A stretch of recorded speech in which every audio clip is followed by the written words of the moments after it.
میں Kulsoom Hina Dar senior administrator government girls high school سوکڑ آج ایک انتہائی اہم ایشو کی طرف توجہ دلانا چاہتی ہوں، بلکہ میں اس بات کو ہائی لائٹ کرنا چاہتی ہوں کہ میں اس وقت کتنی کریٹیکل سچویشن سے گزر رہی ہوں۔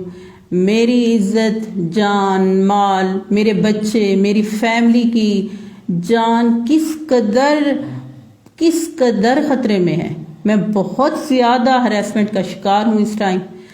یہ اس طرح کی سٹوری ہے کہ تقریباً 13 کروڑ 34 لاکھ روپے کی رقم ہم سے لی گئی ہے، جو سی ایم صاحب کے قریبی خاندان کے معزز لوگوں نے ہم سے ہراسمنٹ کر کے، بدتمیزیاں کر کے، جھوٹ بول کر، جعلی آرڈرز، فیک آرڈرز، روز کی نئی دھمکیاں، بچوں کو اغوا کرنے کی دھمکیاں، بدتمیزی اور پتہ نہیں کیا کیا اس سلسلے میں کر کے اپنی خاندان کی عزت کو برباد کر کے، ہمیں ہر طرح کی وہ کر کے، جس میں یہ قیوم بزدار صاحب ہیں، سی ایم کے قریبی بڑے ہیں جن کا میں بعد میں نام لے لوں گی آپ کے سامنے، اور صلاح الدین بھی اس میں شامل ہے، ایک کوئی نیاز بزدار صاحب ہیں۔ ان لوگوں نے زچ ذلیل کر کے لوگوں کی، غریب لوگوں کی پیمنٹس ہم سے وصول کی ہیں، جس کی نہ تو ابھی تک ہمیں ریکوری ہوئی ہے اور نہ ہی ان کے آرڈرز وصول ہوئے ہیں۔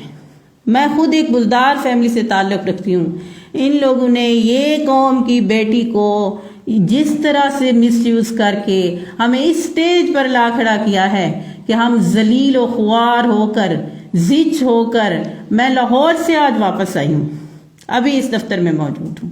میں نے اپنی جو یونینز ہیں، اپنی ڈپارٹمنٹ کے لوگ ہیں، ان سے بھی کانٹیکٹ کیا ہے۔ وہ انشاءاللہ، اور اس دفتر کے تھرو سے میں میسج دینا چاہتی ہوں وزیر اعلیٰ صاحب کو، وزیر اعظم صاحب کو، اپنی پاک فوج کو، خدارا ہمیں اس ظلم سے نجات دلائیں۔ ہم متاثرین کا کیا جواب دیں؟ کہاں جائیں ہم؟ اتنی ہیوی اماؤنٹس ہم کہاں سے دیں؟ میں اپنی جیولری تک بیچ کے لوگوں کو ابھی تک تو دے چکی ہوں، مزید مجھ میں نہ ہمت ہے، نہ سکت ہے، نہ ہمارے پاس کچھ اب بچا ہے۔ خدارا اس ظلم سے نجات دلائی جائے۔ ہم بہت پریشان ہیں، میں بہت زچ ہو چکی ہوں، اس میں اور بھی ہیں ان کے کوئی قریبی۔ یہ کس طرح کا ہم نے تو خوشیاں منائی تھیں کہ یہ ہمارے علاقے کے جو ہے نا سی ایم صاحب بنے ہیں۔ میں صحیح بات کہہ رہی ہوں، میں اس وقت جی سی یونیورسٹی میں تھی، میں نے لوگوں کو کھانا کھلایا تھا کہ ہمارے بزدار صاحب وزیر اعلیٰ